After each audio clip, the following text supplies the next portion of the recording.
মহিলাদের রুকু দেওয়ার সময় যদি টাকনুর গিরা দেখা যায় তাহলে কি নামাজ হবে? মেয়েরা নামাজে কেরাত পড়ার সময় একটু উচ্চস্বরে তেলাওয়াত করলে কি নামাজের কোনো ক্ষতি হবে? ওযুর পর ক্রিম লোশন ব্যবহার করলে নামাজ পড়া যাবে কিনা? মানুষ মারা যাওয়ার পর নাকি উপর থেকে আমরা যা করছি তা দেখতে পাই, কতটা সত্য জানাবেন। আমার মাথায় সবসময় টেনশন কাজ করে, থেকে বাঁচার উপায় কি? আমার ঠান্ডা লেগেছে, নাকের সর্দি অনেক সময় জামায় বা গায়ে লেগে যায়, এতে কি নাপাক হয়ে যাবে এবং নামাজ পড়া যাবে? ধৈর্য বাড়ার উপায় কি? নামাজে সূরার কোনো আয়াত বাদ পড়ে গেলে কি নামাজ ভঙ্গ হয়ে যায়? আমি অনেকবার কোরআন শরীফ খতম করেছি, কিন্তু সিজদার আয়াত পড়ার পর সিজদা দিতে ভুলে গেছি, এখন কিভাবে আগের সিজদাগুলো দিব? ওযু ছাড়া মোবাইলে কোরআন পড়া যাবে কিনা? ফজর, মাগরিব এবং এশার নামাজে সূরা উচ্চস্বরে না পড়লে নামাজ হবে কিনা? আমরা যারা প্যান্ট পরি তাদের অনেকে প্রস্রাব করার সময় প্রস্রাবের শেষ ভাগে বসা থেকে উঠে দাঁড়াতে হয়, না হলে প্যান্ট নাপাক হয়ে যায়, এ সময় দাঁড়ালে কি গুনাহ হবে? নামাজরত অবস্থায় আজান কানে পৌঁছালে নামাজ পড়া যাবে? ওযু করার পর পানি বালতিতে সংরক্ষণ করে পরে টয়লেটে ব্যবহার করলে এটি গুনাহের কাজ হবে কিনা? ফাইজুন্নেসা সুমনা আপনি লিখেছেন, হায়েজ অবস্থায় কোরআন তেলাওয়াত শোনা ও জিকির পড়া কি যাবে? জি, কোরআন তেলাওয়াত শুনতে পারেন মাসিক অবস্থায়, কোনো অসুবিধা নেই, আর জিকির আপনি করতে পারেন, তাতেও কোনো অসুবিধা নেই, মাসিক অবস্থায় করা যাবে। এমডি মুরাদ আপনি লিখেছেন, ওযু ছাড়া মোবাইলে কোরআন পড়া যাবে কিনা? যাবে, কোনো অসুবিধা নেই, এটা আমরা বিভিন্ন জায়গা বারবার বলেছি, আলহামদুলিল্লাহ। বাবু খান লিখেছেন, ফজর, মাগরিব এবং এশার নামাজে সূরা উচ্চস্বরে না পড়লে নামাজ হবে কিনা? ফজর, মাগরিব এবং এশার নামাজের সূরা আপনি যখন জামাতে পড়বেন তখন উচ্চস্বরে পড়া আবশ্যক, এবং একাকে যখন পড়বেন তখন উচ্চস্বরে বা আপনি আস্তে যে কোনোভাবে পড়তে পারেন। অতএব জামাতের সাথে পড়লে এটা উচ্চস্বরে পড়া আবশ্যক, যদি না পড়ে ইমাম সাহেব তাহলে সেক্ষেত্রে সিজদা দিতে হবে। তুলির রহমান আপনি লিখেছেন, নামাজে সূরার কোনো আয়াত বাদ পড়ে গেলে কি নামাজ ভঙ্গ হয়ে যায়? এর জন্য কি সাও সিজদা দিতে হবে? না, কোন একটা সূরা আপনি সূরা ফাতিহার পর তেলাওয়াত করছেন, মানে সূরা ফাতিহার পরের সূরা হিসাবে আপনি পড়ছেন, সেখানে একটা দুটো আয়াত যদি বাদ পড়ে যায় আপনার সিজদা দিতে হবে, এরকম নয়। তবে হ্যাঁ, যদি এমন জায়গা থেকে বাদ পড়ে যায় যে অর্থ অপূর্ণাঙ্গ থেকে যায় এবং অর্থের মধ্যে বিকৃতি চলে আসে, তাহলে সেক্ষেত্রে সেটা তো লাহানে জালি এবং এর কারণে সালাত ফাসেদ হয়ে যেতে পারে।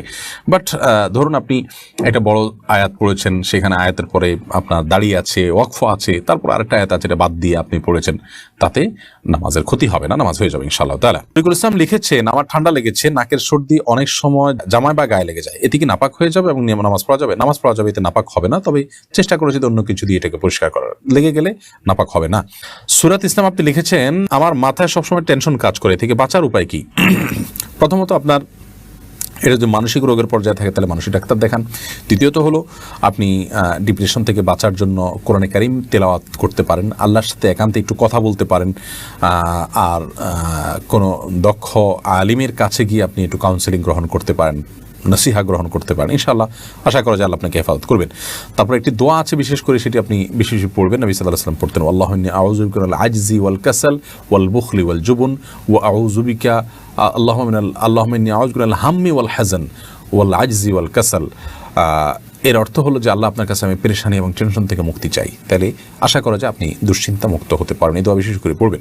আর জানা শিরিন ইসলাম আপনি লিখেছেন, নামাজরত অবস্থায় আজান কানে পৌঁছালে নামাজ পড়া যাবে নাকি সে অবস্থায় থেমে গিয়ে আজান শেষ হওয়ার পূরণে পড়তে হবে? কোনো অসুবিধা নেই, আজান চলাকালীন নামাজ অব্যাহত রাখা যাবে। আপনি সালাত শুরু করেছেন, নামাজের মধ্যে আছেন, এর মধ্যে আজান শুরু হয়ে গেছে, আপনার থামার দরকার নেই, আপনি নামাজ কন্টিনিউ করতে থাকবেন, মুয়াজ্জিন তার আজান অব্যাহত রাখবেন। ইউসুফ আহনাফ আপনি লিখেছেন, মানুষ মারা যাওয়ার পর নাকি উপর থেকে আমরা যা করছি তা দেখতে পাই, কতটা সত্য জানাবেন। সরি, কিছু বোধহয় মিস্টেক হয়েছে টাইপের মধ্যে।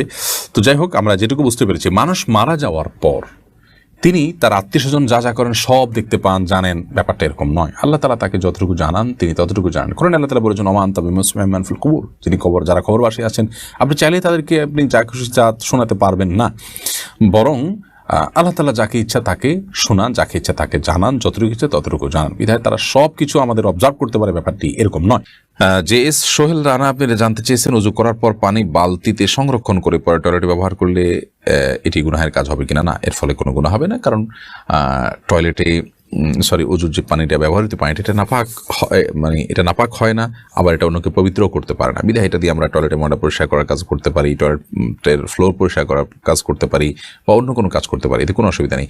ওযুতে ব্যবহৃত হয়ে গেছে বিধায় পানিটা পবিত্র হয়ে গেছে, এটাকে যেখানে সেখানে ফেলানো যাবে না, ব্যাপারটা সেরকম নয়।